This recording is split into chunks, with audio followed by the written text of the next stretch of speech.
Conversations That Matter is a partner program of the Center for Dialogue at Simon Fraser University. The production of this program is made possible thanks to the support of the following and viewers like you. Thank you. Thanks for coming here, because I have long wanted to understand exactly what is Port Metro Vancouver, how did it come together, why isn't it just the Port of Vancouver, what does Port Metro mean, and what does Port Metro mean to British Columbia and Canada as a whole? So let's maybe start right from the beginning. Like, when did Port Metro, as it currently is, come to be, and under what sort of legislation? Sure, thanks. Once again, thanks for the opportunity to come and talk to you today. So Port Metro Vancouver was created in 2008, creation of the amalgamation of what were the former port jurisdictions in Vancouver, one being the Port of Vancouver, Vancouver Port Authority at the time, the Fraser River and the North Fraser Port Authorities.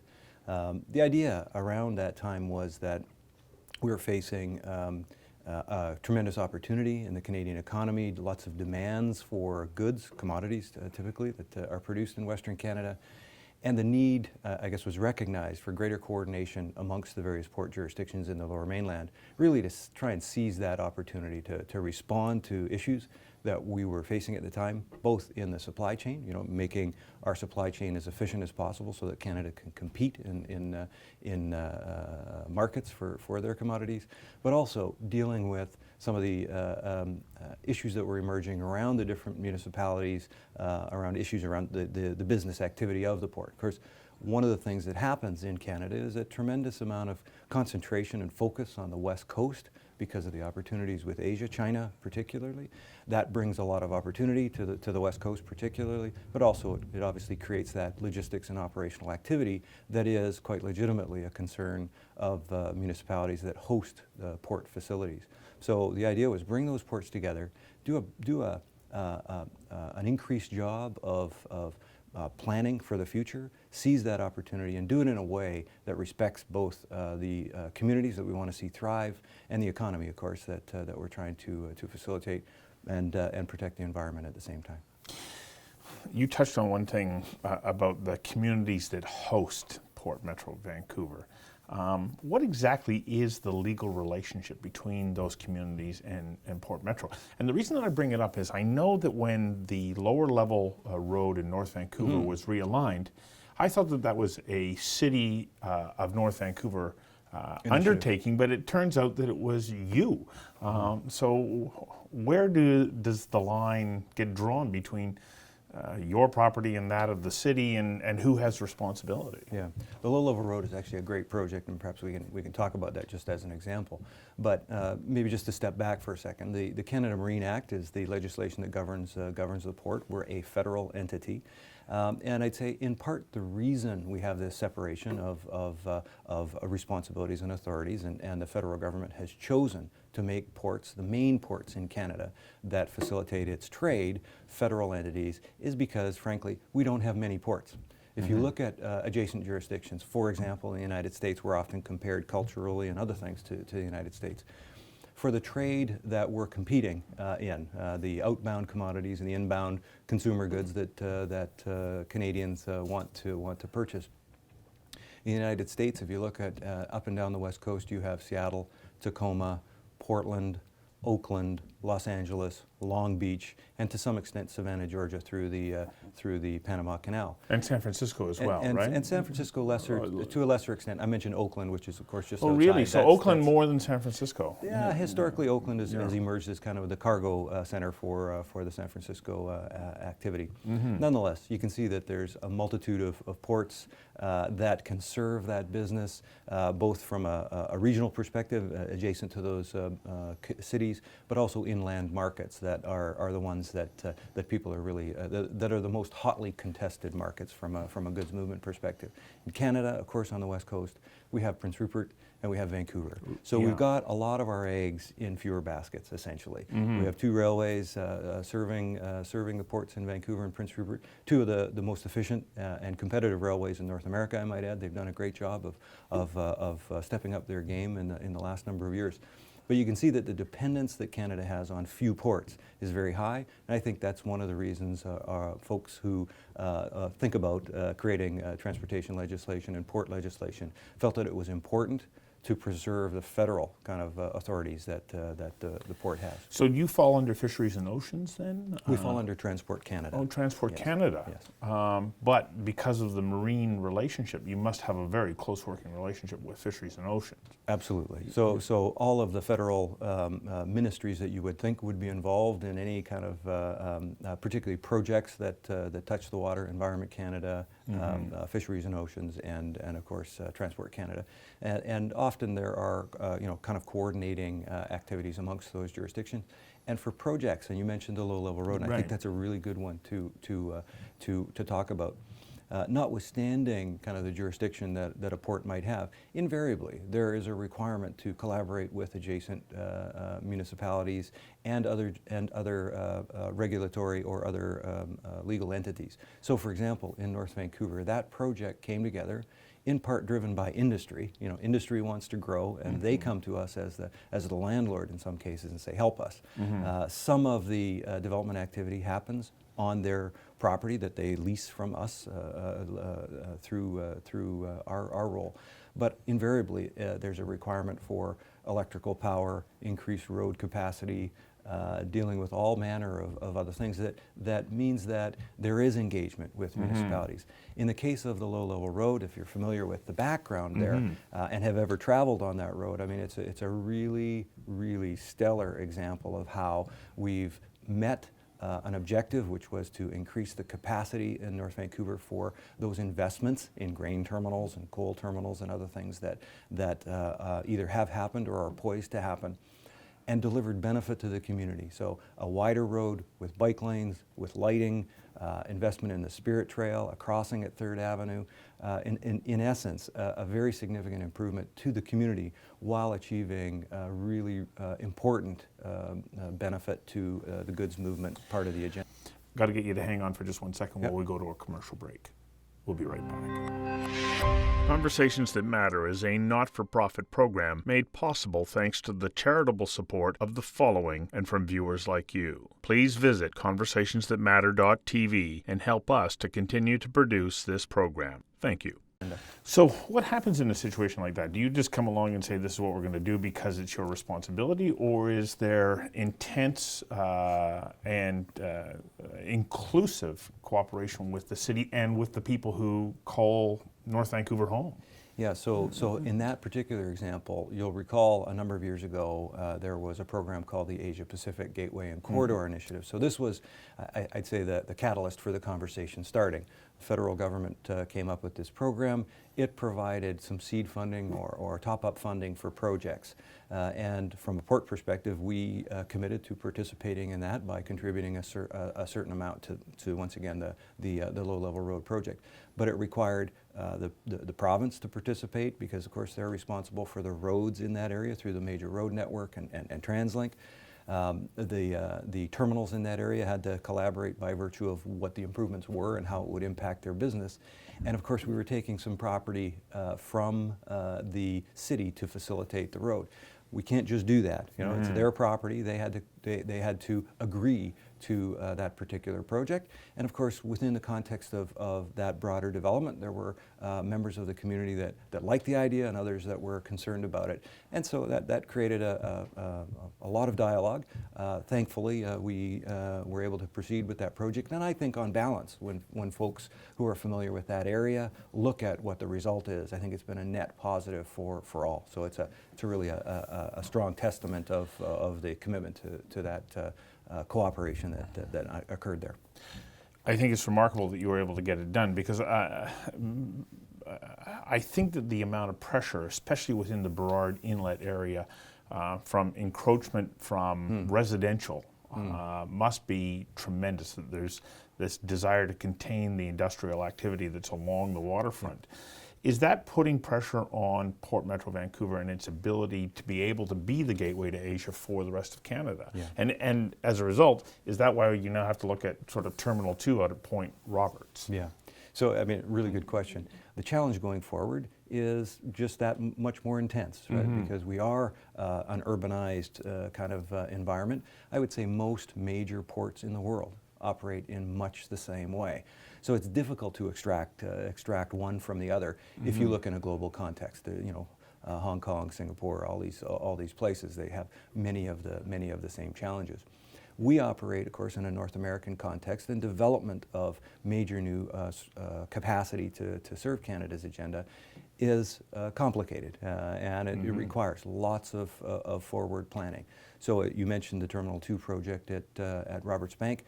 It's, in our view, a very, very important part of the overall agenda to support Canada's trade, but as you mentioned, there's this very important large initiative that we are in the process of moving through the environmental process, and at the same time we're out in the marketplace talking to potential investors in the landmass, creation of the landmass, and in the operation of the terminal. And we have been very, not surprised, but pleased with the response that we're getting. Lots of folks want to do business in Canada. This is a stable place to do business. It continues to grow, and our opportunity is tremendous here. Let's cover off just a few of the facts about Port Metro Vancouver. How many people work there, and what's the value of that work to the British Columbia economy?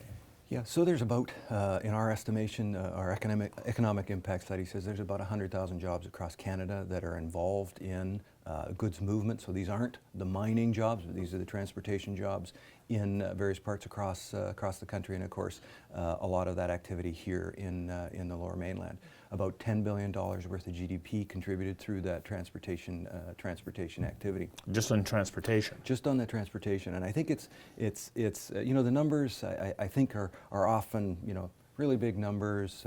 I'm not sure that they really resonate with people, but well, because they're too big. Because they're too big. The essence of it is, though, the grain that is grown in the prairie provinces, the potash that's mined, the forestry industry really depends on the transportation goods and services that are provided through this port and others to facilitate our economy. We're a big country with not that many people, relatively speaking, and engaging in international trade has served this country well, and it's kind of what the port is really here to do, is to make sure that we continue to be able to do that. Got to take another quick break. We'll be right back. Conversations That Matter is a not-for-profit program made possible thanks to the charitable support of the following and from viewers like you. Please visit conversationsthatmatter.tv and help us to continue to produce this program. Thank you. When it comes to the value of goods, what's the total value of goods? So take out the transportation component. Yeah. What is the value of goods that are passing through the port on an annual basis? So if we look at the total through the year and divide that by 365, it's about $500 million worth of goods coming through Vancouver every day. Every day? Every day. This is the consumer goods coming in that you and I and others are going to Target, going to Walmart and other retailers to buy. But importantly, once again, it's those products that we grow, produce, manufacture in Canada that are going to those international markets that are in demand, partly because of the quality of the goods that we have, partly because of the political stability that we have in Canada and the reliability of our supply chains. We are competitive globally in many of the products, and it's important that we continue to facilitate that and remain competitive. The mix of products that move is tremendous, which requires a vast variety of different kinds of ships that are coming in and out of the port. What's the process that a shipping company has to go through to be given permission to enter the Port of Vancouver? So it depends on the nature of the commodity, obviously, but take your average grain shipment that comes through the port. That's been happening since the early 1900s. We've got 5 terminals in Vancouver, and another one coming, right? And expansion that's happening now because of some changes that are going on in agriculture. Agriculture is a very exciting place. So those facilities in Vancouver are on federal property, but they're entirely privately held facilities. They will contract with producers to secure the grain. They'll contract with rail companies to transport the grain. And depending on the nature of the transaction that they've made, they will contract with a shipping company to take the grain to its final destination. In some cases, the purchaser will arrange that ocean freight. In some cases, the seller will arrange the ocean freight. The actual transaction of moving the vessel into Canada is governed by a number of different regulations. The requirement in Canada is that every vessel has a pilot on board, someone who's familiar with local waters, local navigational issues, and of course would be someone that we would be familiar with, that we can engage with to make sure that the actual movement of the vessel into and out of the harbor happens in a safe and efficient way. That's the requirement legally across any port in Canada, in fact in North America. So that vessel will arrive, it will connect with a pilot. Coast Guard has sights on the vessel through their satellite feed of its location, and at some point as it approaches Vancouver Harbor, our harbor master will be engaged in that discussion. If they're looking for an anchorage because the cargo isn't ready at the terminal, we're the ones who have jurisdiction over the navigation within the harbor limits. And so we'll tell them they can go to an anchorage or which anchorage is available, and ultimately, of course, it'll move from its anchorage to the berth, take its cargo, and leave, with that process in reverse, once again with a pilot on board. So when the ship comes into Canadian waters, and particularly into the port, what kinds of bonding do they have to provide so that in the event of an unfortunate incident like the spill that we saw in English Bay last year, or earlier this year, how are the people of Canada protected against inappropriate action by the vessel or the vessel owner? Right. So normally what happens, the commercial affairs of the vessel, including bonding or other requirements, are handled through a local ship's agent. That local agent will be engaged with different associations like the Chamber of Shipping. The Chamber of Shipping represents all ship owners that come into Vancouver. There are a number of other associations as well. But every vessel will be required to have appropriate insurance, documentation, and proof of inspection and the seaworthiness of the vessel. So all of those things are the requirement of the vessel operator and through the representation that they'll have locally. No vessel will come into town without having someone locally that's here to represent their commercial affairs. And does that mean that when there is an incident, it is that shipping company that is responsible, or their insurers that are responsible for the costs that are associated? It doesn't fall back on the citizens of Vancouver or of Canada to clean up the mess. Absolutely. So in the case of that vessel that comes in, they will be engaged with Transport Canada. If there's an inspection required, once again for the grain vessel, they'll often want Agriculture Canada will want to inspect the vessel to make sure that it's not contaminated with its previous cargo before it takes food grade products from Canada. So it depends on the nature of the transaction that's going to happen. There'll be a number of regulatory or other types of inspections. For vessels taking liquid bulk products, particularly fuels, they're also required to have and participate in a vessel insurance program to deal with spills. So once again, requirement in Canada is that vessel operators participate in a program to fund spill response. In our case, that's West Coast Marine Response Corporation. So every vessel coming in has an arrangement with that particular entity in the event that there's something that happens. Under the requirements in Canada, there have been some changes. We had a tanker panel review recently that identified a number of things that can enhance this system, once again, so that the taxpayers of Canada are not on the hook for any event that occurs. This is our last break. We'll be back in a moment.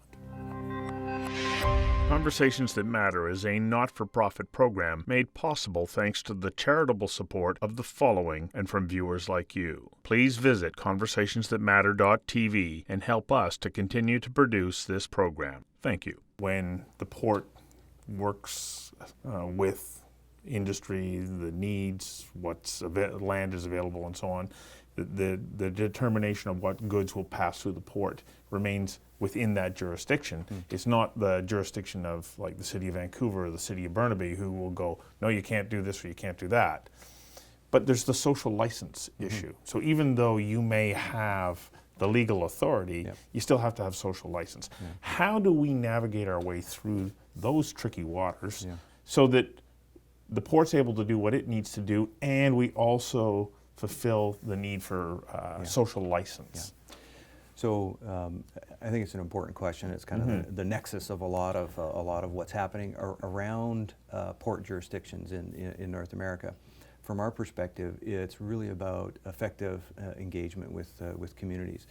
It's like conversations like we're having today, because there's always multiple sides of these conversations, and I think that's part of the equation. Our job in terms of the social relationship we have with communities in this, frankly, very complex environment that we have that's called the Lower Mainland is one that we have made a significant commitment to, and we will continue to engage with municipalities to try and find a way forward with those discussions, all the while against the mandate that is about enabling trade. We've often been challenged around our role, which is about enabling trade. It's about finding a way for these things to happen. We're confident that what we're doing is not allowing things to happen that are detrimental to the environment or communities, but in fact finding the right balance between the economic, the community, and the environmental issues that are faced there. I often use the anecdote, and I've had the good fortune of traveling around the world to talk to shippers and talk to other port authorities.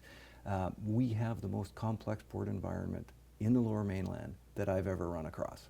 So if you can imagine, certainly in a Canadian... In the world. In the world. I mean, if you can imagine in the context of Canadian ports, Halifax, Montreal, Prince Rupert, in each case, one municipality, one port entity. So the potential for creating a symbiotic relationship is, in that case, I think, very, very high. In the case of other jurisdictions around the world, you take Los Angeles, Long Beach, they have a more challenging environment there.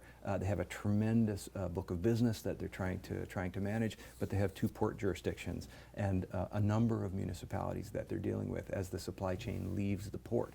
In this case, so in that case, it's a 1, 2, or 3 to 1 kind of relationship. One port trying to manage relationships with multiple municipalities. In Vancouver, as I mentioned earlier, we have 16 municipalities that actually host the port activity, not that the goods run through, which is a different dynamic, which creates a fairly significant communication and cooperation and collaboration challenge. It's one that we think we're up to that task, but I don't think we should mislead ourselves that that is not going to be an insignificant kind of dialogue that's going to occur on a variety of things. You see it in other regional discussions. It's not without its challenges, and we're in the middle of that as a port entity. I think doing a tremendous job, but obviously there's different views. Yeah. Well, I want to thank you for giving us just this brief snapshot. It is so complex. And I encourage anybody who is interested to go and actually find out what the port is about. It's much more complex than from the surface you may realize. So really appreciate you coming in and doing this. Thank you very much.